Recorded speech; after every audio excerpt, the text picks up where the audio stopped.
In the 17th century, Dutch sailors, hardened by the unforgiving Atlantic, were so terrified by what they saw on the banks of the Hudson River that they refused to pass a certain spot at night. They reported a plateau lit by an unholy fire, where hundreds of painted, leaping figures shrieked and capered in a demoniac frenzy. They named it the Duivel's Dans-Kamer, the Devil's Dance Chamber.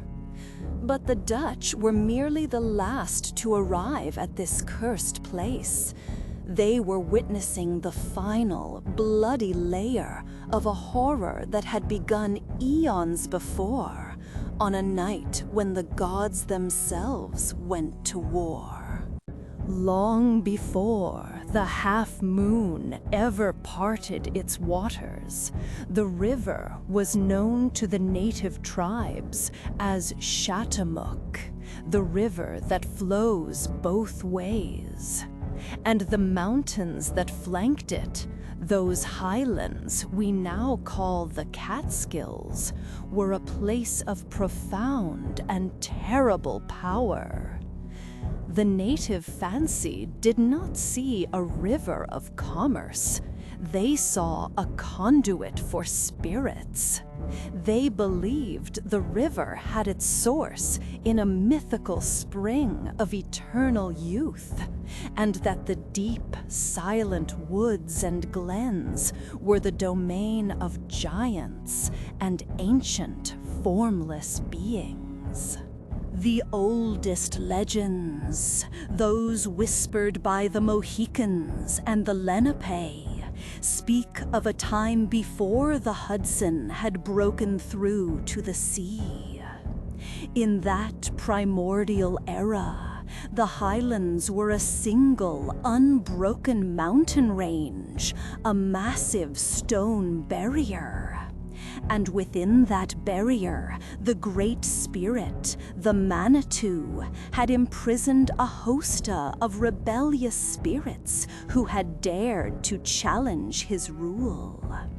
These were not simple ghosts. They were elemental forces of chaos, locked away in lightless caverns deep within the bedrock of the mountains. For ages, they remained, trapped in the stone, their silent rage seeping into the very rocks.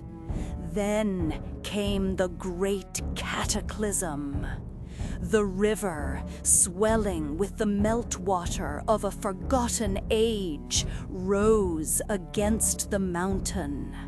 It smashed against the barrier, tearing a passage through the rock, ripping the highlands in two and forging its path to the ocean. The prison was breached. In the chaos of the flood, the evil spirits were liberated.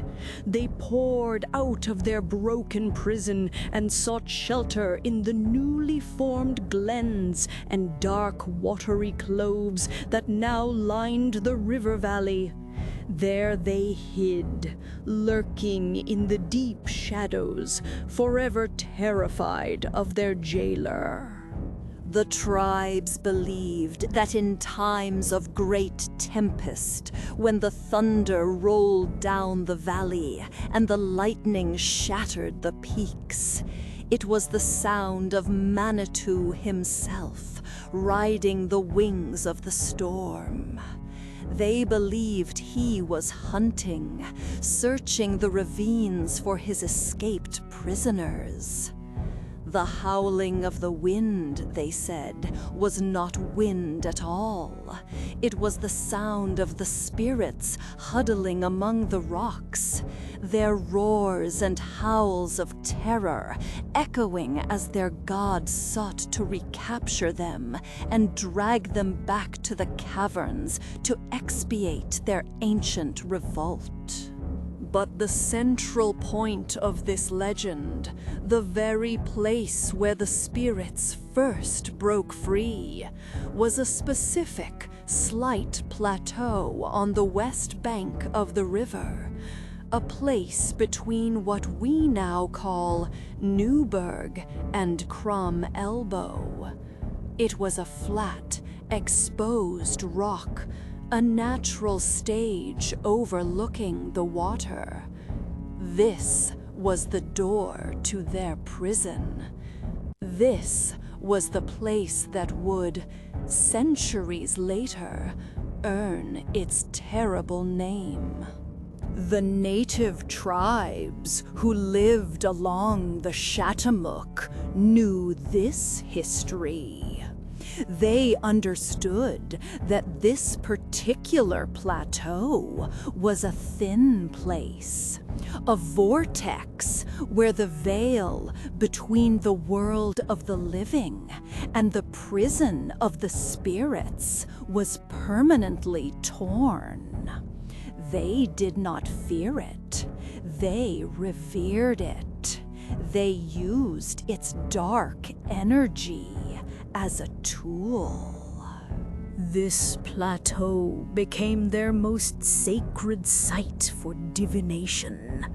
It was here that the shamans and warriors came to perform their semi-religious rites before any great undertaking. Whether it was a venture onto the warpath, a long hunting expedition, or a journey across the treacherous river, no man would begin without first consulting the spirits of the chamber. The ritual, when witnessed, was a terrifying spectacle. The men would arrive at dusk, building a great fire in the center of the rock. They would paint their bodies in stark colors of ochre, white, and black, and then, as the flames leaped high, the dance would begin. They would tumble, leap, yell, and sing. They would contort their bodies in grotesque grimaces and gesticulate wildly at the night sky, their forms casting huge demonic shadows against the surrounding cliffs. They were lashing themselves into a controlled religious frenzy, a state of mind designed to break the barrier of their own consciousness and call out to the ancient spirits trapped in the glens. They would dance for hours, their chants growing louder, their movements more frantic, until, in the peak of the frenzy, the Manitou would finally disclose himself. The spirit would reveal its augury. If the spirit manifested as a harmless animal, a deer stepping silently into the firelight, or an owl landing on a nearby branch, the augury was favorable. The hunt would be bountiful. The warpath would be clear of ambush. The journey would be safe. But if the Manitou showed himself as a beast of prey, a great black bear lumbering out of the darkness, or a panther screaming from the cliffs above, it was a warning of profound evil.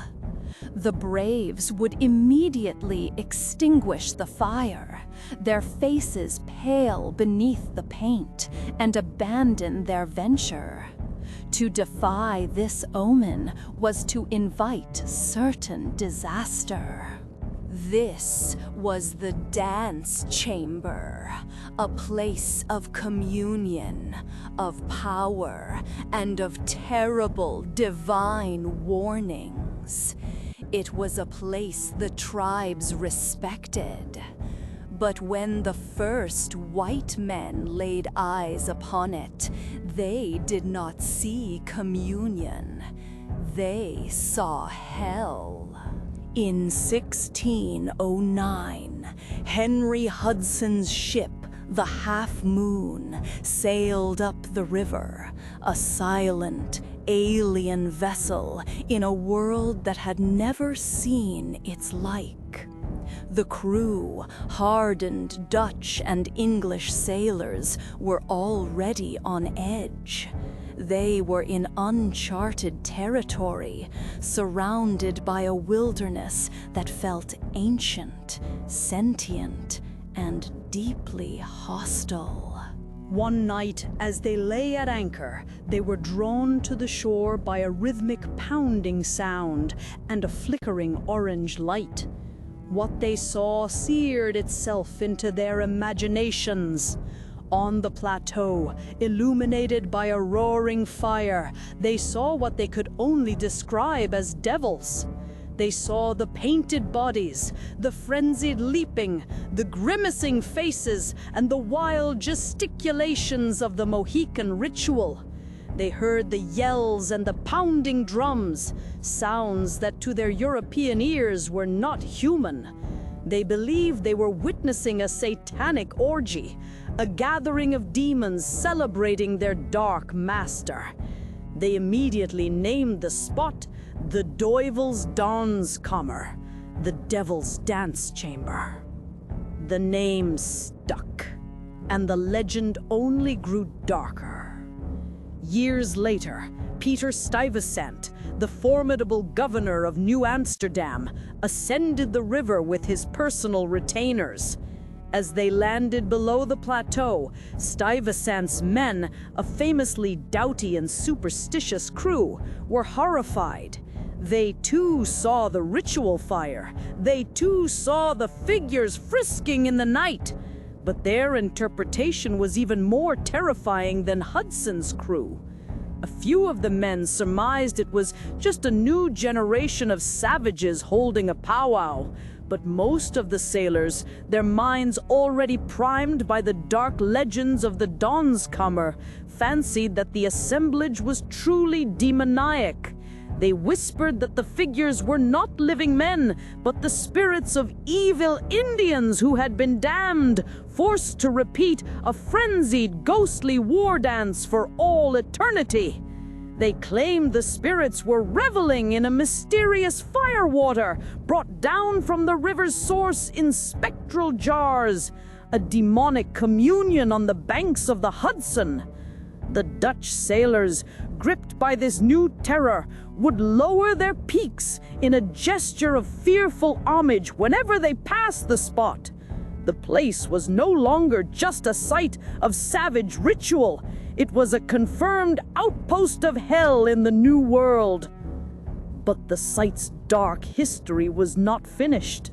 The ground, already soaked in fear and supernatural energy, was about to be profaned by a final, terrible act of human malice. The Devil's Dance Chamber was about to be baptized in blood. In the late 17th century, a young Dutchman and his wife, new immigrants from Albany, were traveling downriver. Their small skiff was caught in one of the Hudson's sudden, violent storms. The wind and current, as if guided by the old, angry spirits of the mountain, smashed their boat against the rocks just below the dance chamber. Drenched, terrified, and shipwrecked, they scrambled ashore onto the cursed plateau, seeking shelter. What they found instead was a small band of native warriors, their faces painted not for ritual, but for war. They were not the local tribe, but a renegade party, and their leader was a famously angry and brutal warrior. The young couple was captured. As they were dragged toward the center of the rock, the young Dutchman, in a desperate bid to save his wife, managed to pull a hidden knife from his boot. he lunged at his captor, the angry chief, and succeeded in stabbing the warrior to death. It was a fatal victory. The rest of the war party, seeing their leader fall, did not flee. They were seized by a cold, terrible rage. The young man's wife was dragged away into the woods, taken captive for a ransom that would arrive months later. But the young Dutchman, the man who had dared to spill blood on the sacred rock, was not granted such mercy. He was bound. The warriors, their faces grim, rebuilt the ritual fire, but this time it was not for divination, it was for execution. As his wife was dragged away, the last thing she heard was the first and final scream of her husband as the flames began to rise. The young Dutchman met a terrible end upon that rock, his agony and blood profaning the ancient site. The Devil's Dance Chamber had finally lived up to its name. Today, the plateau is quiet. The native tribes are long gone, the Dutch settlers have been replaced by new generations, and the river is a highway of commerce. The spot where the Dutchman was sacrificed is just another landmark for tourists. But the history of the Dans-Kamer reveals a terrifying progression. It began as a supernatural prison for ancient rebellious spirits. It was then adopted by humans as a place to channel that dark power through ritual. Then it was misinterpreted by civilized men as a den of demons. And finally, it was used by humans as a stage for a horrific act of execution. This forces us to ask a chilling question. Did the legends of the place simply attract the violence? Or is the plateau itself a vortex? A cursed piece of land that actively draws evil to it. First supernatural, then human. The original Dutch sailors believed they were watching demons.